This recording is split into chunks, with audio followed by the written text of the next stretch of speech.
Hello, I'm Jared Willits, and welcome to My Thoughts for What They're Worth, episode number 27. And before we get started, as I do every time, of course, because it's part of the deal here with the podcast, if you like it, please like it, share, that'd be great, or even subscribe to My Thoughts for What They're Worth, YouTube and Spotify. This week's effort is entitled, you ready, One Man with a Rifle Can Change the World.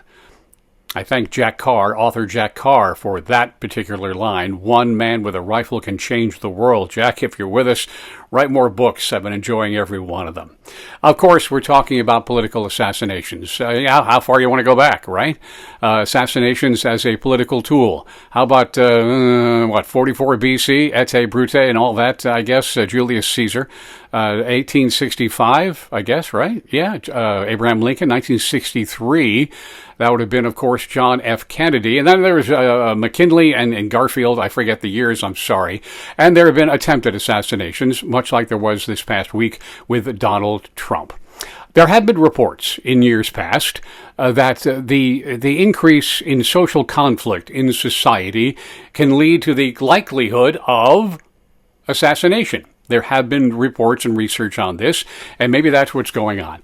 After the event, people on both sides of the political aisle were calling, let's cool down just a little bit, lower the temperature, ease up on the rhetoric, and get to the issues without the personal attacks and so on and so forth.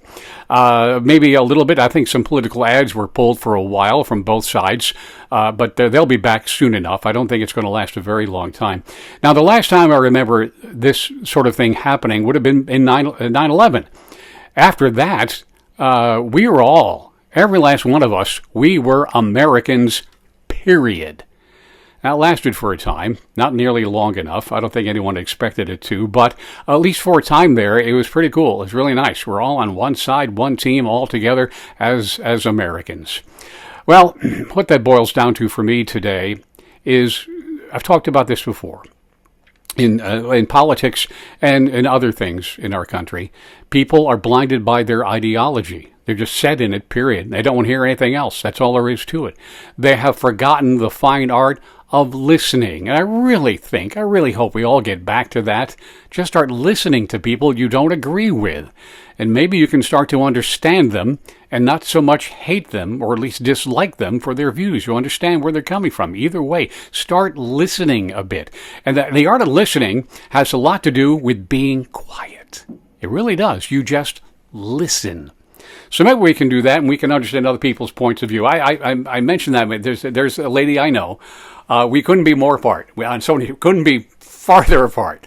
I guess further apart on all sorts of issues. And when I see her, we have discussions, and they're polite, and they're enlightening, and we understand a little more about each other, and it's really a wonderful thing. And at the end of it, we both say, gee, couldn't it be nice if more people were kind of like us?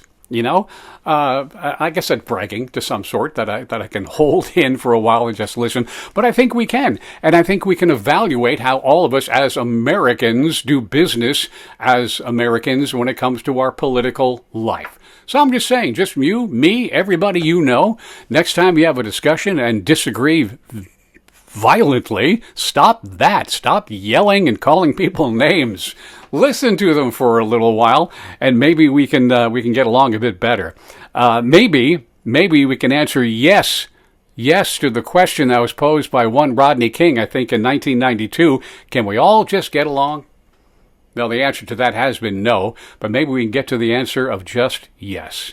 So the whole point of this podcast is, let's just kind of cool down a little bit. Let's try to understand each other just a little bit more, and just listen. If you like what I'm doing, like it, share it, and subscribe. That'd be wonderful. And those are my thoughts for what they're worth. I'm Jared Willits.